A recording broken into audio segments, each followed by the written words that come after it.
চব্বিশের ছাত্র জনতার গণ অভ্যুত্থানে শেখ হাসিনার পতনের পর সামাজিক ও রাজনৈতিক অঙ্গনে নানা ধরনের আলোচনা চলছে।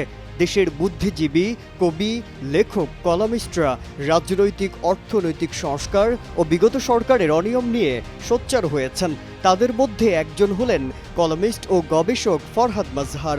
তিনি একদিকে যেমন বাংলাদেশের সম্মিলিত সনাতনী জাগরণ জোটের মুখপাত্র ও ইসকনের সাবেক নেতা চিন্ময় কৃষ্ণ দাসের মুক্তি দাবি করেছেন, তেমনি জামায়াত ইসলামীর নাম পরিবর্তনের কথাও বলেছেন।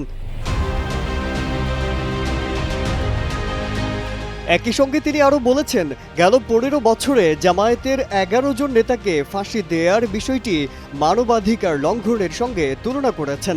দেশের একটি গণমাধ্যমকে দেয়া সাক্ষাৎকারে তিনি কথা বলেছেন। জামায়াত নেতাদের ফাঁসি দেওয়ার বিষয়ে ফরহাদ মাজহার বলেন, প্রথম কথা, ন্যায় বিচার হয়নি, তা খুব পরিষ্কার। কারণ যেভাবে বিচারটা হয়েছে সেটা আন্তর্জাতিক, যেটাকে বলা হয় স্ট্যান্ডার্ড, মানে বিচার করবার যে স্ট্যান্ডার্ডটা আছে সেটা তো অনেকেই বলেছেন আসলে সেটা স্ট্যান্ডার্ডের মধ্যে পড়ে নাই, অনেক ক্ষেত্রে অত্যন্ত অন্যায় হয়েছে।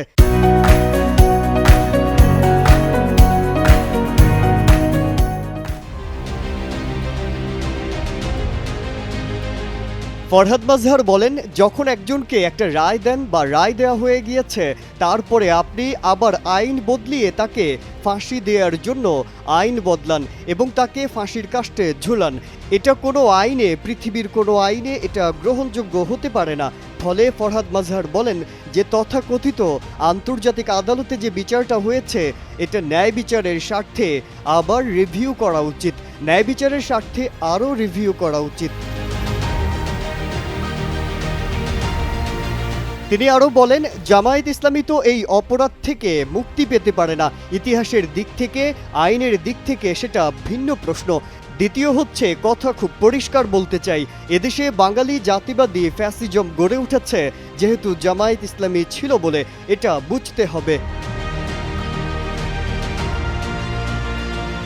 ফরহাদ মাজহার বলেন, জামায়াত ইসলামীর বিপরীতেই কিন্তু বাঙালি জাতিবাদটা বলিষ্ঠ হয়েছে, বাংলাদেশ এবং ফ্যাসিস্ট শক্তি হাজির হয়েছে। তাহলে এখন আবার যদি রাজনীতির মাঠে জামায়াত ইসলামী থাকে, আবারও কিন্তু বাঙালি জাতিবাদী আওয়ামী লীগ ফিরে আসবে, এটা কিন্তু খুব ভালো করে মনে রাখতে হবে।